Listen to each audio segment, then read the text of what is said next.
And away we go. It is the nightcap brought to you by Galactic Fried Chicken. Right here on BearcatJournal.com, www.galacticfriedchicken.com. Go to the website, get the app, go to the app. They will deliver right to your front door pretty much anywhere inside the 275 loop. Or Wednesday through Sunday, head down to Dayton, Kentucky. Tell them to pump it up. Save yourself 15% off of the Galactic goodness. It is out of this world. All right, Aaron, let's get to it. We got a lot to get to tonight. We decided to spare you guys tonight. We have done live shows like feels like 10 days in a row. Are we sparing them or are we sparing us? Both. Little of both. We'll give you a break. We did have one live show today with Dave and Jeff, which was good, and then we'll be back tomorrow night with the BBP. But let's do a normal nightcap version tonight on Sunday night to give the fine people a little bit of a break.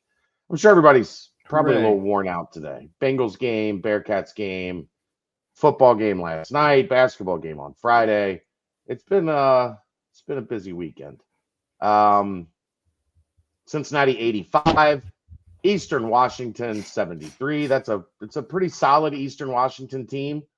Well coached. They, as Wes talked about after the game, they've got their system and they run it well.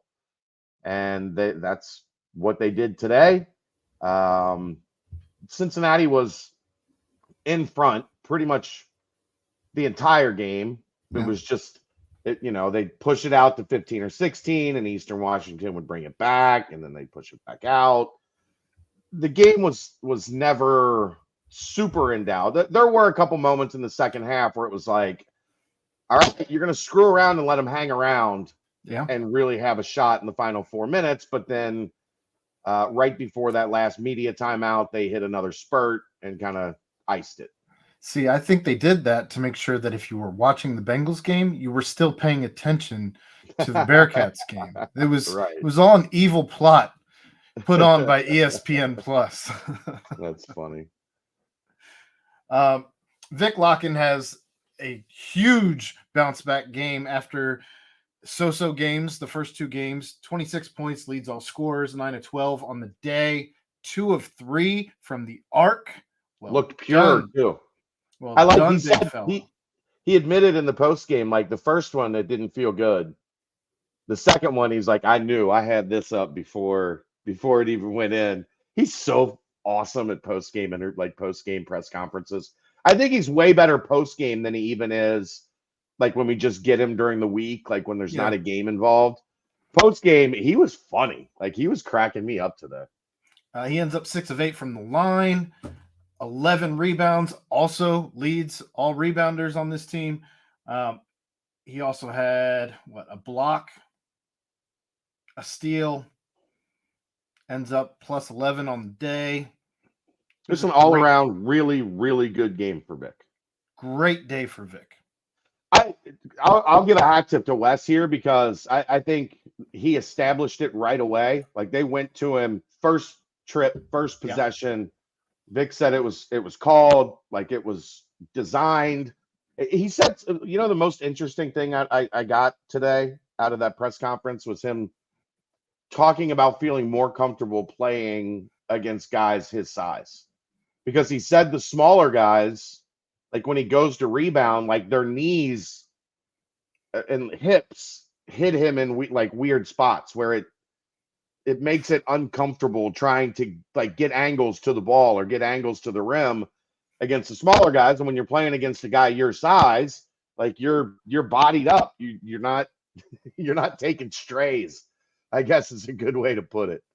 It was an interesting, like interesting thing to hear from a big guy where he's like, yeah, those 6'8" guys, man, like they're, their knees are going into me in weird spots and kind of keeps me off balance. I never really think of it that way. No, it's not. You're just watching. You're not thinking what it's like to be going up against somebody who you're right. You're just figuring, oh, he's got the height advantage. He's good to go. Yeah. So He did lead all offensive rebounders with 5, all defensive rebounders. He was tied with Dan for with 6. I can't say enough good things about Vic today. Speaking of Dan, I thought he had a far better first half than second half. The first half bothered me some too, because I think, and this is me being a guy that just watched hundreds of hours, thousands of hours of practice during the Mick Cronin era. Too often, he's playing off of one hand. Like, he does a pretty good job off of 2 feet, but he's not balanced when he's trying to make a lot of these layups, because he's trying, when you're playing off 2 hands, you're doing a better job getting it off the glass or getting it to the rim. Where when you're playing with one hand, you see a lot of the ball ends up hitting off the backboard and going over to the other side and not even really touching the rim, or not touching the rim at all. That's the balance issues, why Mick was so hell-bent. And it's something Wes teaches too. It's just that's Hep was there today, which was great to see him. And I actually texted Dan, Mick's brother, how many times has Hep yelled at Dan, 2 hands, go up with 2 hands and be strong to the basket, and not, you're almost just hoping it goes in when you're playing off of one hand. So that bothered me in the first half, and I thought he got better at it in the second half, but there were still issues in the second half. It's what we talked about with his usage going up. Yeah. He's going to have to learn how to be a high usage player. He's going to have to learn how to be more efficient. He's not there yet. Came into the game though, averaging 8 rebounds a game, has 7 today. That was he can rebound, probably 2 steals. Pretty decent day there. Day Thomas fouls out. Jizzle James, when he came in today, you didn't really notice. I think that's my favorite thing about these 2 point guards is you're not really noticing much of a drop off at this point. So far, yeah. And that's Jizzle's prone to a little bit more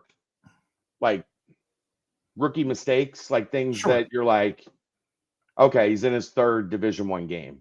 But I mean, they both, the nice part is their games are similar enough that you don't have to change your style based on bringing in your backup point guard. Both of them end up with double-digit points on the day. Jizzle being far more efficient with his shots. He ends up 3 of 4 from the field. The only missed field goal he had was one of his 2 3-pointers. He did miss a free throw, but it was 6 of 7 from the line there. 2 rebounds, 2 assists. Great day in those 16 minutes that he had. Day, on the other hand, 24 minutes. 4 of 11 from the field, 1 of 4 from 3, 2 of 2 from the free throw line, 4 rebounds, 5 assists. Like I said, he did unfortunately foul out, but it was good.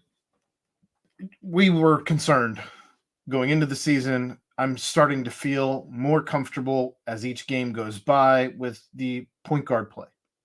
I don't know that it was concerned as much as it was just the reality of, we think both of these guys are talented, but until we see them play in a live Division I game, you can't say they're going to be good at point guard, right, when you've never seen either of them dribble a basketball in a Division I game. And we're 3 games in now, and I think you're at least starting to feel okay, it's not going to be a negative. Right? I think that's where I'm at. I'm comfortable enough to the point right now where point guard play isn't going to be a downfall of this team. Sure. And you're not going to, I'm sure they're going to have off nights, and they're going to have ups and downs, and they're going to have, a cold stretch or whatever, but especially once you get into conference play, but athletically, physically, they're gifted enough to do it at this level, and we've seen that over 3 games now. John Newman, another one with double digits today. Another thunderous dunk. Are we just going to see 1 per game? Is that where we're at right now? Is that who John Newman is? Let's rewind real quick. Day almost had the dunk of the year. almost doesn't count except in horseshoes and hand grenades. I know, but that one was at least He's gonna get one there. Yeah, he's gonna get a body. He's good. Well, as Wes pointed out in the post game, he's had a couple that were like, that was dumb. Like the guy blocked the shot as he was like, starting to jump. Like, let's not try to dunk on everybody, but that was guy was right there, came right at him down the lane, and just didn't get it over the front enough to dunk it. But he gonna get somebody. But John got somebody. Yeah, John got somebody. The bunnies are back for Mr. Newman. Another pretty efficient day for him as well. 3 of 5 from the field, 2 of 2 from the arc, 2 of 4 from the line, 5 rebounds, 2 assists, a steal, plus 9. If he can hit consistently 1 or 2 threes a game, it ups the ceiling of this team. And he's looked the last 2 games really comfortable shooting it. Last player I wanted to touch on, Simas Lukosius. Nothing really jumped off the page looking at the game. He doesn't go into double digits until late 3 in the game. But important did finish 3 though. Sure, for betting purposes. But he finishes with 11 points, 4 of 8 from the field, 1 of 3 from the arc, 2 of 2 from the line, 2 rebounds, 4 assists. The important stat here, though, is I think he's doing plenty without the ball in his hands because he finishes leading all players in the plus minus with 20. Yeah, and like a significant. Game to game, it's hard to put like a certain specific importance on plus minus. But when one guy's at 20 and everybody else, the highest next guy is 12, right? Like that tells you his 26 minutes were impactful. Sure. I just like watching him play. He knows how to play. We're all still waiting for the Simas Lukosius game. It has yet to hit, but again, it was a quiet 11 points, and if that's what you're getting from him on a night in, night out basis, right, I'm here for it. And then you mix in when he does have one of those 25 point nights, where he's got it going. I thought actually going in, I thought this was a game that he was gonna be able to shine. It turned out being Vic. It was the Vic game. Yeah. Yeah. So big fella was cooking, so let him cook. Right. I think if there was a need, I think this would have been a really good Simas game, but there wasn't like a major need. I love he had that little drove baseline, pull up, hit the little 12-footer, knew exactly when to stop, when not to get too deep. I really enjoyed watching him play. Now they have a week off before the next game. I'm here for that. NKU next Sunday. And it won't interfere with the Bengals game because the Bengals play on Thursday. Right. Yay. Well, maybe not. No, they definitely play on Thursday. No, maybe not yay. Oh, well. Thursday. I'm just happy I'm not going to have to try and juggle two plates. So yeah, overall quality win. It was good to see Hep and Dan. That was a good Eastern Washington team. I'm sure Brent will get into the nuts and bolts of everything far deeper tomorrow night, but we will break it down in depth tomorrow for sure. Right down to the point that Brent had Cincinnati 12.5. That was a rough beat. It was a rough beat, especially up 15 with 50 seconds to play or whatever it was. Yeah. Big 12, week 11. Kind of a wacky week in the Big 12. Texas 29-26 over TCU. Texas got up big. TCU stormed back. Texas, probably the most important news is lost their starting running back for the year with a torn ACL. Yeah, that's a bad thing for a team that's been. I mean, they've been winning. I'm shocked that TCU hung in there as close as they did. But it bad for a while. Like not bad, but like it was a 3-score game for most of the day, and then TCU just woke up late and made a push. Way too late. But like I said, Quinn Ewers back, 22 of 33, 317 yards, touchdown, a pick. A little rusty, but I'm sure he'll be back to Quinn Ewers' form by next week. Texas, they're making plenty of noise though on their way out the door. Yeah, I'm mad at myself for not seeing this coming. It's what Gus Malzahn does. One game a year where you're like, how? And then another game a year that you're like, how? In the Space U unis. They did the one thing that to Oklahoma State that Oklahoma State can't have happen, and that's to be down big quick. Because then they can't really settle into the running game, and UCF just continued to pour it on. 45-3, they take down Oklahoma State, and Also RJ Harvey was the star, not Donovan Ollie. Or Ollie Gordon, sorry. Yeah, Ollie Donovan Gordon. Ollie. He's a Bearcat. Ollie Gordon doesn't help when you lose a fumble by him. Doesn't help when your quarterback throws 3 picks. Ollie Gordon, 12 carries, 25 yards, never got going. Yeah. And RJ Harvey, 24 carries, 206 yards, 3 touchdowns. Putting up Ollie Gordon numbers. Right. And then that's, again, it's just what Gus Malzahn does. And I think we looked at the Oklahoma game and went, oh, well, that was that game for this year. They just didn't get, they couldn't get the victory. And then they beat the piss out of Oklahoma State. What about the students lining up in the corner to all rush the field at the same time? Like, what are we rushing the field for in this one? Oklahoma State was top 15, I guess, When you have an erector set for a stadium, it's something you do. I don't know that there were more than 300 kids on the field when they rushed. I think they were actually running to get to their night shift at the Howard Johnson because it was an afternoon game, but it kind of. I'm not certain that several of the managers didn't pull people telling them that they were going to get free stays on a future visit if they would come rush the field to make it look like they did something. Oh, boy. Texas Tech 16-13 over Kansas. Kansas loses. Jason Bean. Early in the second quarter, I watched a majority of this game actually. And the kid who came in, Cole Ballard, he looked fairly poised, considering that you are the third string quarterback, essentially.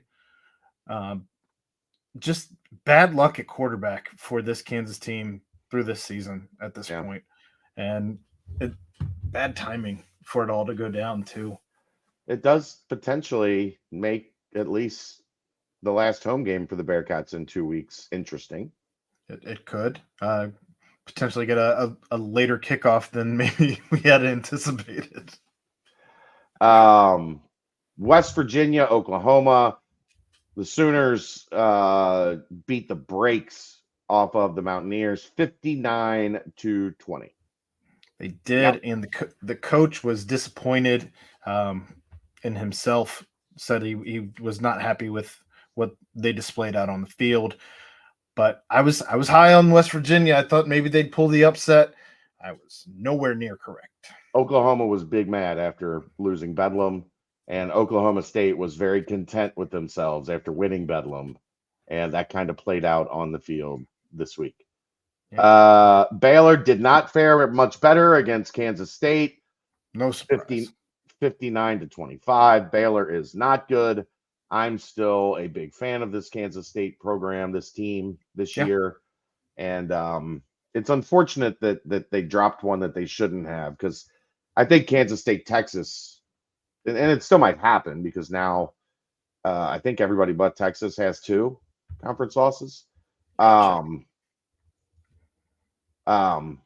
But yeah, I mean, Kansas State just dominated Yes. that game. Everyone has at least 2, Except Texas. Yeah. except Texas. Oklahoma State, Oklahoma, Iowa State, Kansas State, all with 2 losses. Right. Texas with just the 1. Right. I don't have a lot about that one. It was a bloodbath. Kansas State jumped up early and never took their foot off the gas. And then Iowa State to close it out, 45-13 at BYU. That BYU loss still sits in my crawl because that team's just not. That's the worst team in the conference I've seen this year. I was big wrong on this one when we talked about it on Wednesday. I thought the altitude would bother them. It did not. Again, it's a lot. I mean, when you're in a hard-fought, heavily contested game, the altitude can get to you. When you get up, 31-7 at halftime, the altitude don't bother you a whole lot, Aaron.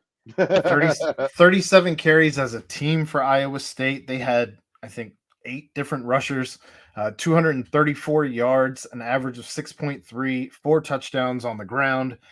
They ran the full Iowa State ground and pound, and see ya.